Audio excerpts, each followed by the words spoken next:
Help you folks? Name's Randolph. I'm the manager. We're looking for Rose. Works as a waitress down at the diner. Rose, sure. Nice girl. Who wants to know? I'm Alan Wake. The writer, huh? I heard on the radio you were visiting. Well, I'll show you her trailer. That Rose, she's a nice girl. Always pays her rent on time. As I was saying, Al, I found all sorts of weird stuff from the local newspaper's archives. This place is crazy. Disappearances, mysterious deaths, urban legends come true, and get this, most of this stuff takes place around Cauldron Lake. Well, you ain't wrong, mister. The Indians thought the lake was a doorway to the underworld. I'm the God-fearing type myself. I don't hold with that sort of thing. Yeah, okay. Anyway, there was an island there owned by a guy called Thomas Zane. Now, some of the articles I found about him make him out to be a famous writer, but I ran a bunch of searches, couldn't find a single thing he wrote. Zane was heavily into diving, so much so that the place came to be called Diver's Isle. But the volcano under the lake erupted in 1970, and Zane went down with the island.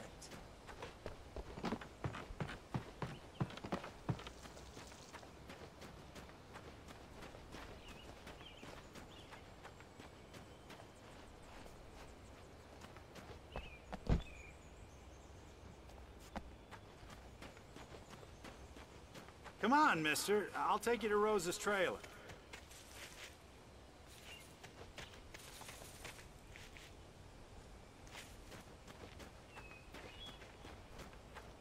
Just follow me. It's not far.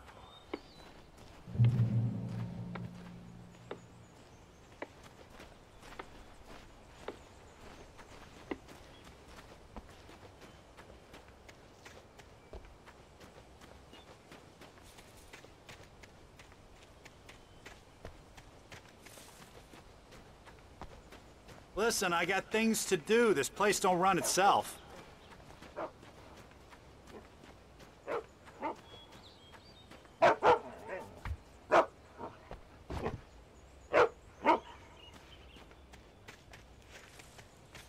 Oh, give me a break, mister. Can we just get a move on? Yeah, how about that? It was there in the morning, as if it had fallen from the sky. But it would take a tornado to lift something like that. We're damn lucky it didn't crush any of the trailers.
Gets better.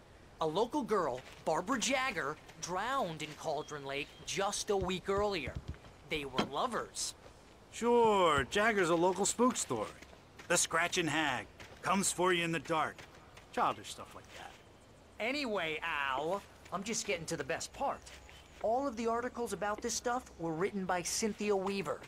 I asked around, and she's that crazy bag lady you met.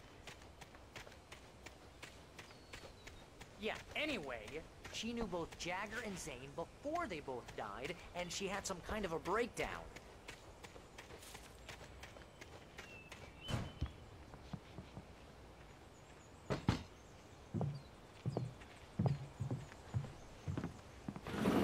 Welcome to... Oh dear, Mr. Wake. I'm so glad you're here. Rose, you have my manuscript? Oh. Oh, yes. Yes. Please, come in.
I felt nauseous. Only anger kept me going. I can't tell reality from dream anymore, but it seems I have an imaginary editor to help me. She's an old woman in a funeral dress. I call her Barbara Jagger. She's very strict. I'm writing faster and faster. My manuscript is being heavily revised. The edits are getting very aggressive, and each day there's less of me and more of her. I hate it, but I know she's right. She promises me I can save Alice this way. She knows more of this than I do. About the complex incantation I'm attempting. About this place. She's worked with another writer under similar circumstances, Thomas Zane. The genre of the story seems to be shifting. It's turning into a horror story. I'm getting close. I can feel it.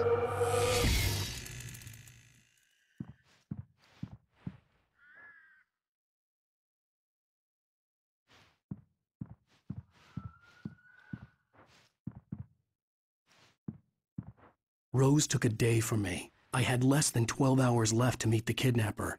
All I could do was get Barry into the car, work something out once I got on the road.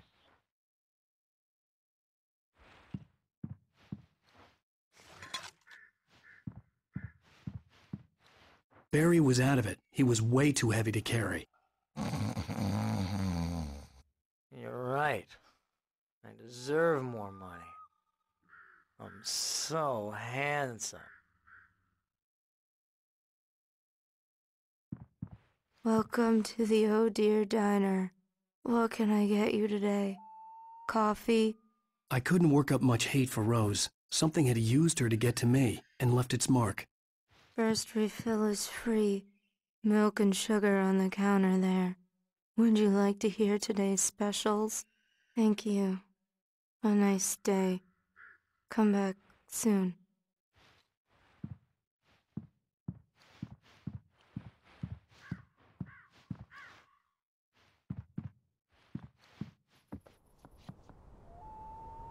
My gun and flashlight were gone.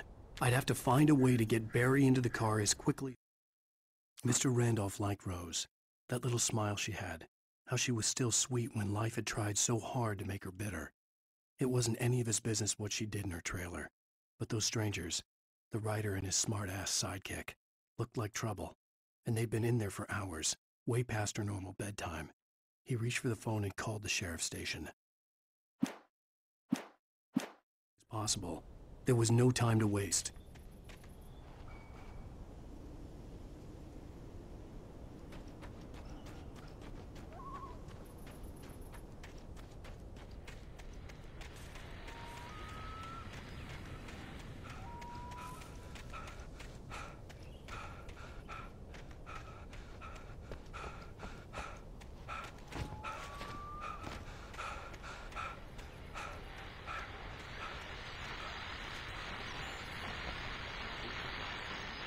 I just stepped outside to catch a breath of fresh air, and let me tell you, the weather's getting heavy.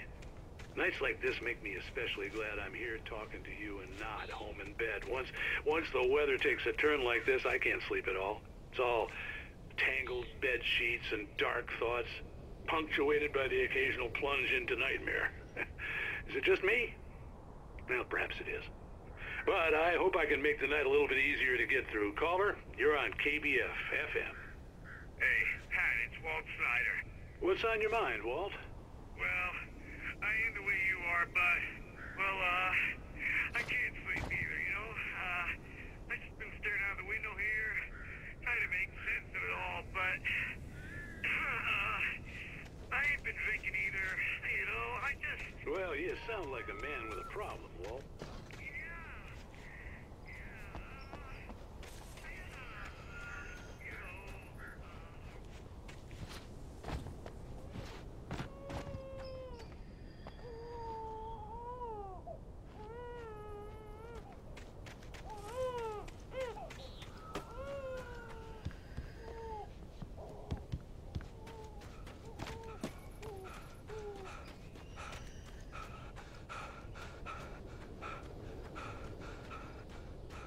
Oh, you're gonna get it now.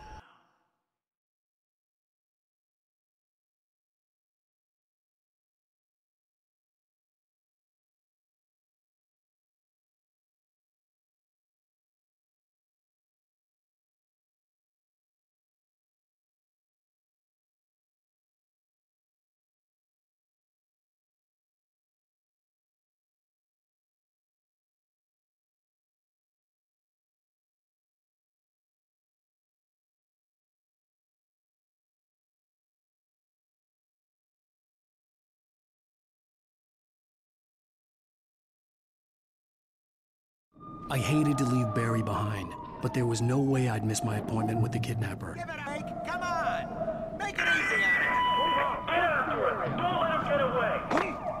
Move it. Move it. Move it. I'll have your chance if you let him get away.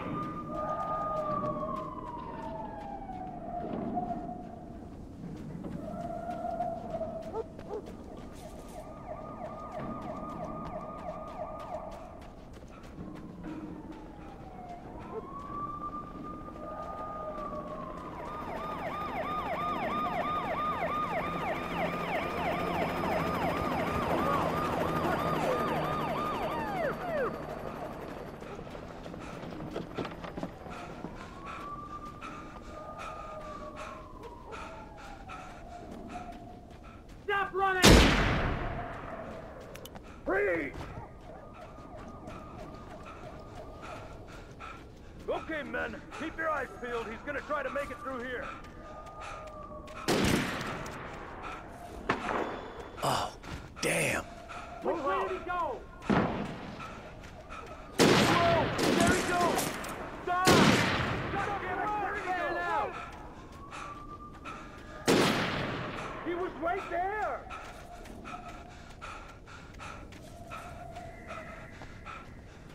God damn it, where did he go? He slipped away. Keep an eye out.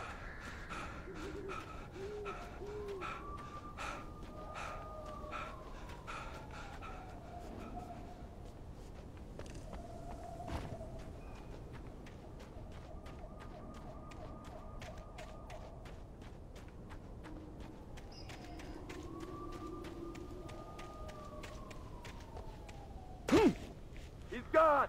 Come on, guys. We need to head him off.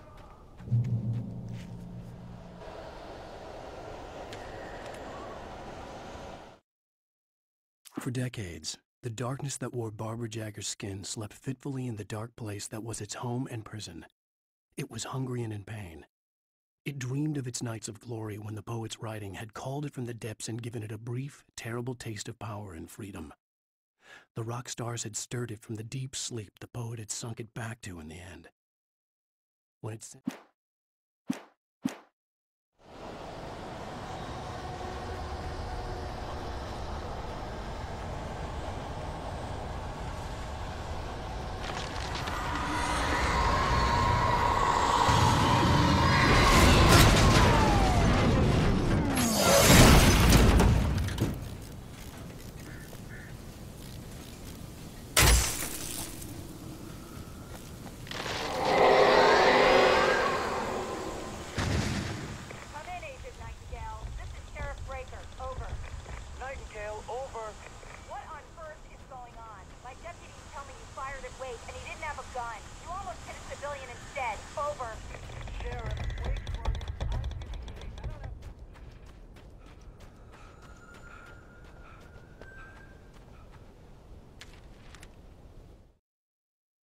Rose didn't know how the strange old lady got in her trailer, and she looked wrong somehow. The woman showed her teeth in an approximation of a smile and traced a finger down Rose's cheek. "Pretty girl," she said. Rose felt as if she was falling asleep, but her knees didn't buckle. The crone spoke in a whisper, her words ice cold and dark in Rose's ear.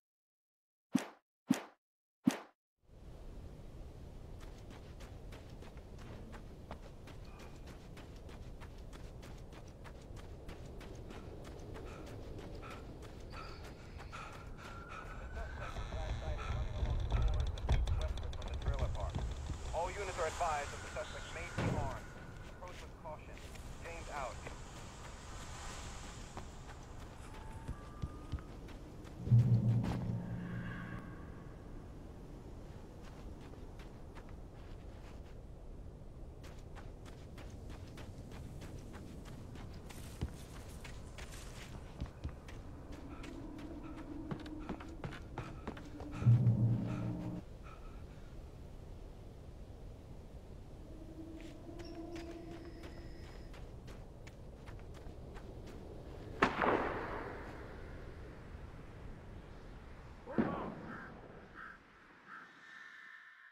Search the area.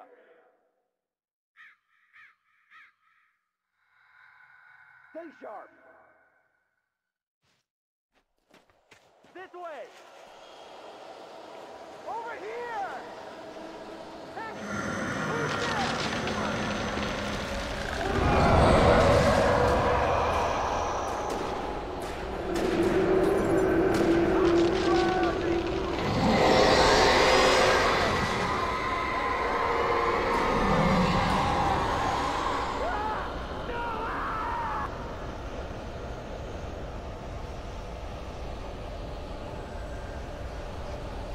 This horror was everywhere I went, circling me. The cops didn't stand a chance. They were after a writer, not a monster.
I've lost contact with most of the men you assigned to me.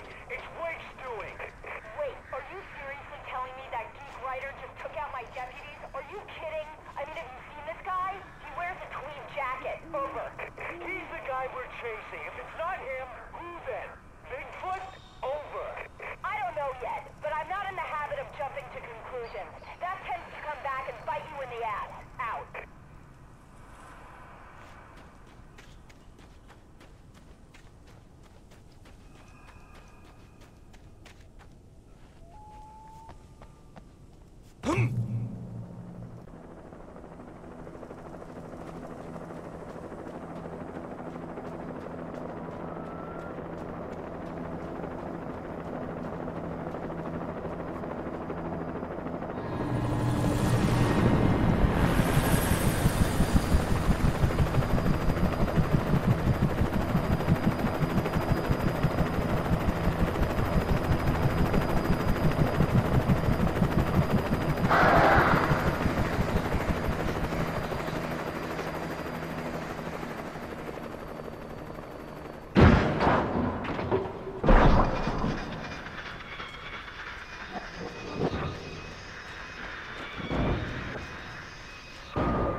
custody. They didn't put up a fight or anything.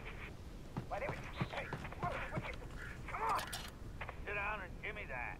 Jane, Mulligan I could see the lights of the over. radio station in the distance. Go ahead, Mulligan, over! We got Wheeler and Rose here. Wheeler's drunk or hopped up on something. Speaking of which, that Fed had a pretty distinctive whiff of Otis Scotch about him, if you know what I mean. Over. I don't have anything on that, Deputy Mulligan. Over. Well, whatever. Anyway, Rose is just being plain weird here. You better get Doc in to take a look at both. Over. Gotcha. You better get them here quickly. The, Fed's gonna want to interview Wheeler. Over. Oh, yeah, I'll bet it does. Looks like they have a lot in common. Mulligan out.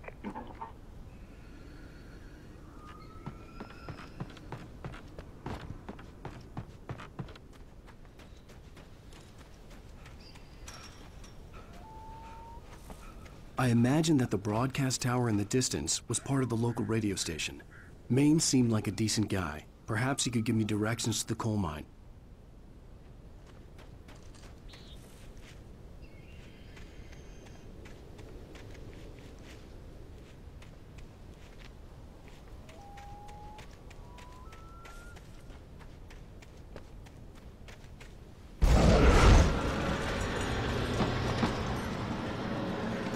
Unnatural shadows clung to the gate. The darkness that was after me was trying to stop me. I wouldn't get through without a light.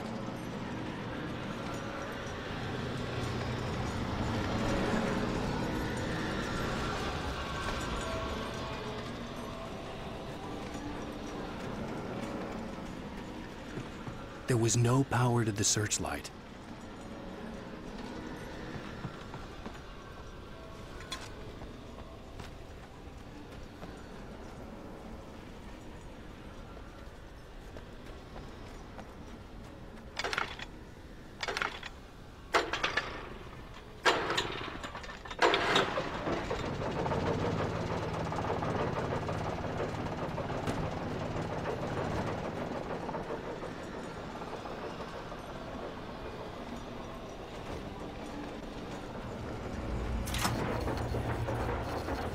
The old generator conked out.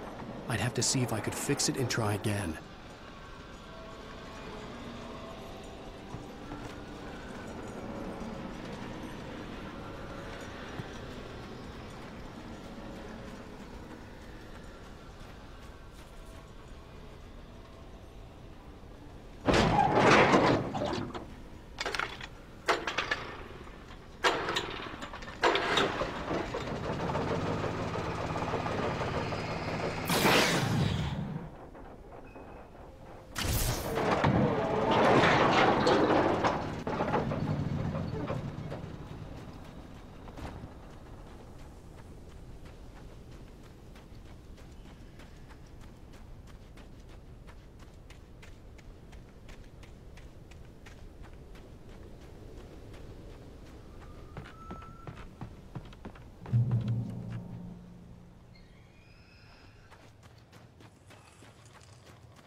It took me a moment to recognize the flashback remains.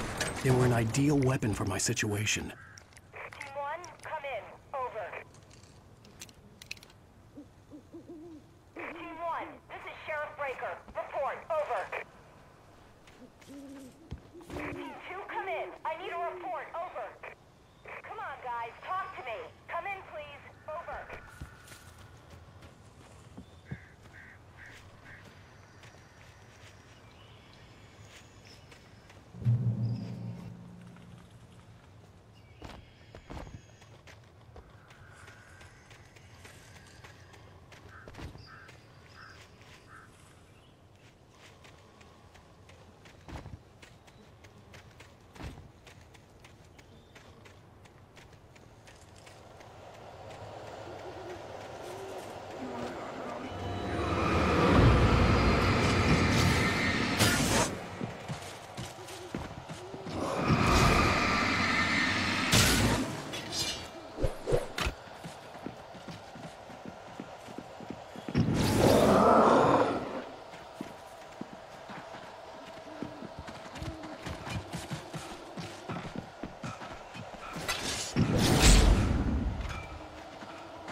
Here's another call. You're on KBF-FM with Pat Maine. It's Milt Peabody, Pat. What's on your mind, Milt? Well, I live near the trailer park, Pat, and there's a big ruckus going on over there. Well, that's just up the road from me, too. What's going on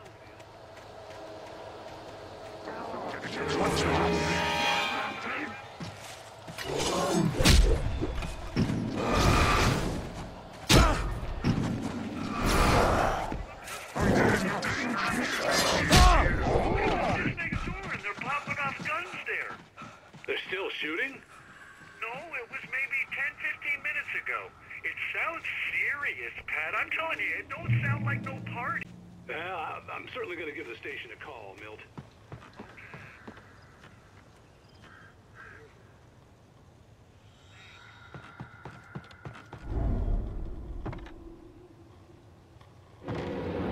You're under arrest.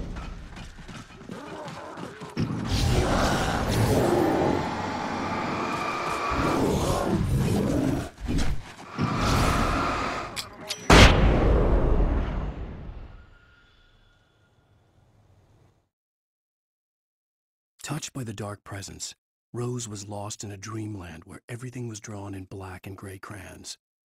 The old lady had promised her that all her wishes would come true. She would be Alan Wake's muse. She was smiling so hard it hurt her face. She crushed a bottle full of sleeping pills into the coffee. Deep down inside, she was screaming in terror.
I hoped Maine could lend me a car to get to the coal mine. What do you have for us? Well, I just don't see why the cops bother with the trailer park. What do you mean? It's a trailer park. Of course you're going to have trouble in a place like that. I mean, what do you expect? The sheriff should be helping us normally.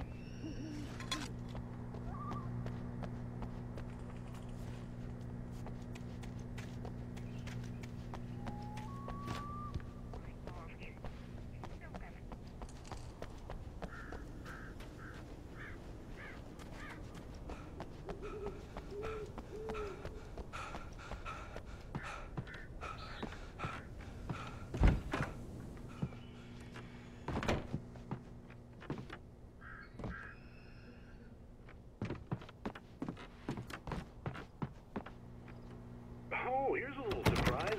The famous writer Alan Wake just walked in. Folks, I'm going to see if I can talk him into an interview. Come on in, Mr. Wake.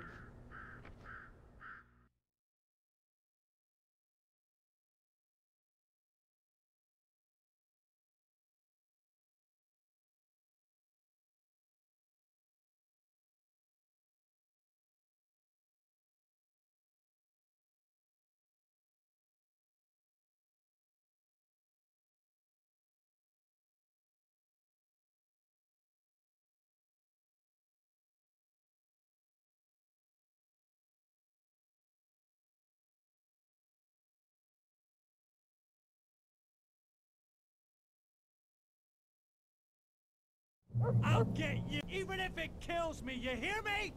You hear me, H.P. Lovecraft? I had fallen off so many cliffs it was ridiculous. That's what you get for naming a book The Sudden Stop. It was probably good I hadn't had the chance to tell Maine where I was going. I'd have to lose the cops and find my own way to the mine.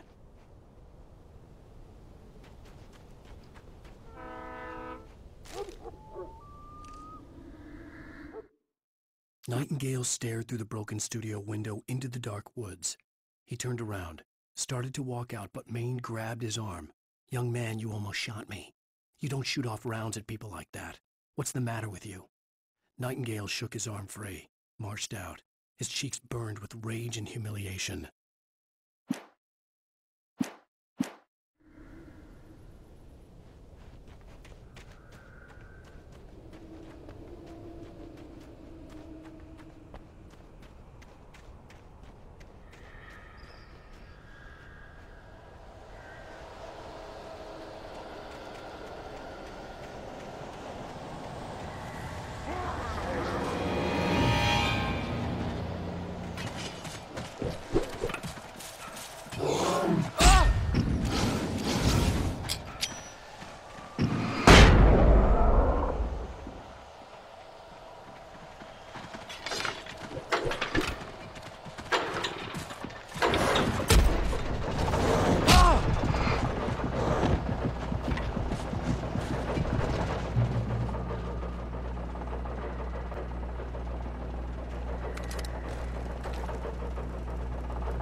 was no sensible reason for the power company work lights to be here.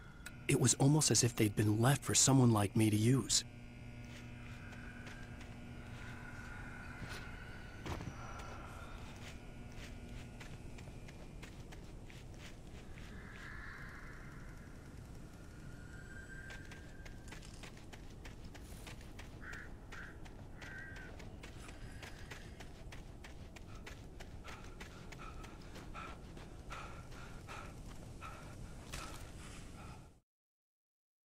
The bulldozer's engine roared to life. Mud and rocks flew as it fought for traction. It crashed through the concrete wall and landed heavily in the yard. If it were an animal, it would have shaken its head after the impact, fixed its eyes on me, and charged. Of course, it had no head, nor eyes. Shadows crawled on its form, twisting it into a monster. Then, it came for me.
Sarah trusted her gut, and her gut said Agent Nightingale was an asshole.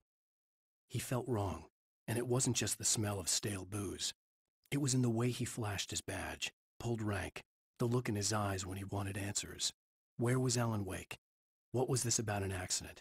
Where was his wife? And most importantly, why did she let Wake go? He wouldn't answer her questions. Federal business was all he'd say.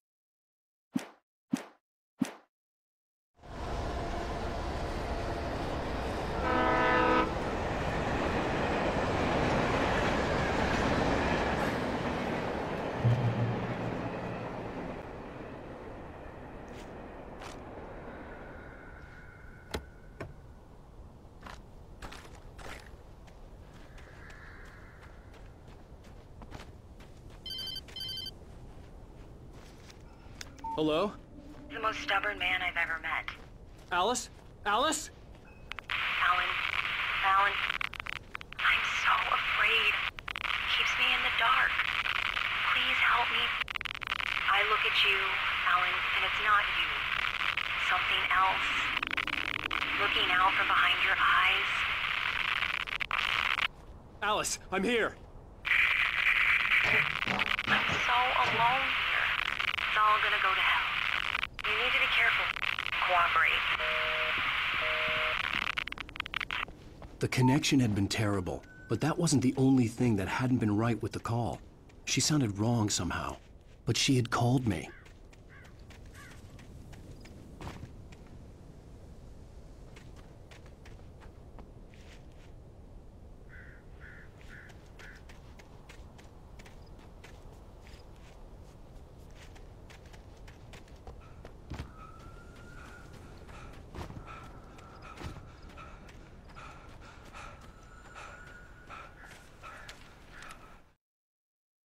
pipe wrenched itself loose from the bridge's steel framework.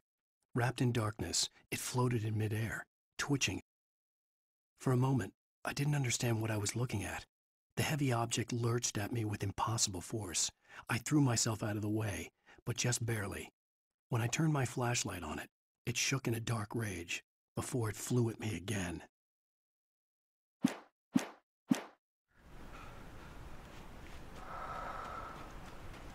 I could see a railway bridge up ahead and a warehouse of some sort on the opposite shore. I hoped I could find a car from there.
The darkness that was pursuing me was growing stronger, and it was taking over everything in its path.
slammed the door shut right in his smug face.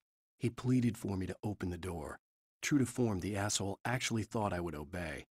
I had no sympathy left, no guilt either, not for him. I took a moment to savor the scream. I bet I had a smile on my face. It was all that I had time for. The dark presence was inside the lodge with me.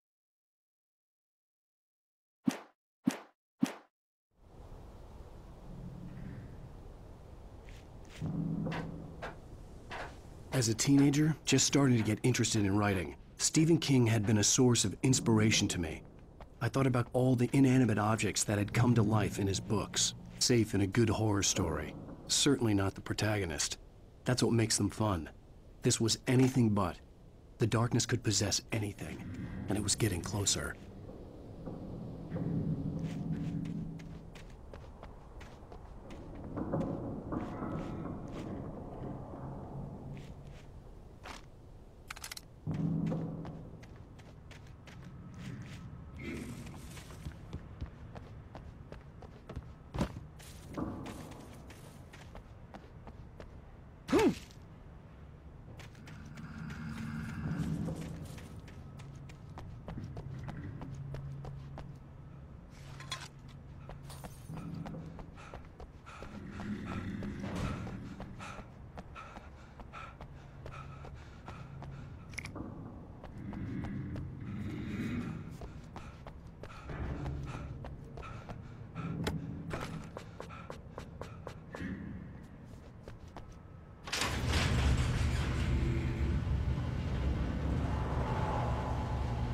Did you call 911?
We take the facts of our existence for granted, unaware that they are merely a thin veneer of desperate self-delusion covering a vast cosmos of madness and horror.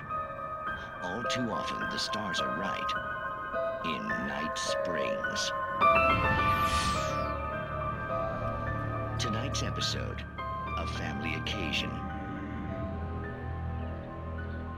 Journalist Alvin Derleth's trip to study the local customs of an insular community in Night Springs has been less than successful. Until tonight.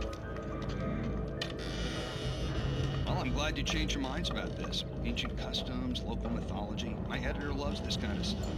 Well, Mr. Derleth, we don't want to feel like we're on exhibition. but you have demonstrated the seriousness of your intent. Oh, I am serious. Really, just do your thing. I'll stay out of your way and observe. Actually, I thought you could assist us. I'm afraid we are a man short. It would provide you with an intimate perspective. Could I really? Of course, Mr. Derleth. Well, I guess that's the least I... What would I have to do? Oh, here. Let me show you with a kiss.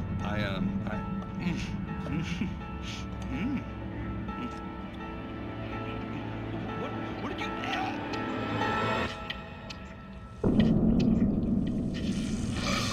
Oh, Mr. Derleth, you have well pleased Nixie Perka, the dweller in flesh. Your body shall host 1,000 young, and all shall be glory.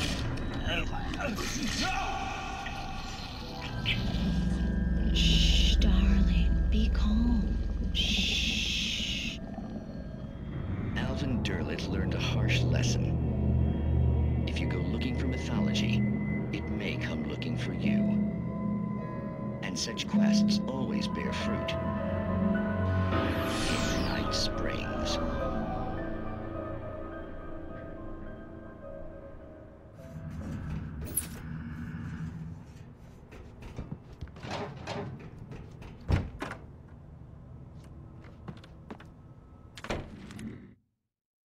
The darkness surged towards me, sucking everything loose from the ground into its depths, tugging at my clothes. I saw the flare the kidnapper had dropped and threw myself towards it just as I felt my feet leave the ground. The darkness embraced me with the force of a tornado. Somehow I managed to light the flare. The darkness roared and cast me away. I fell toward the dark waters of the lake far below.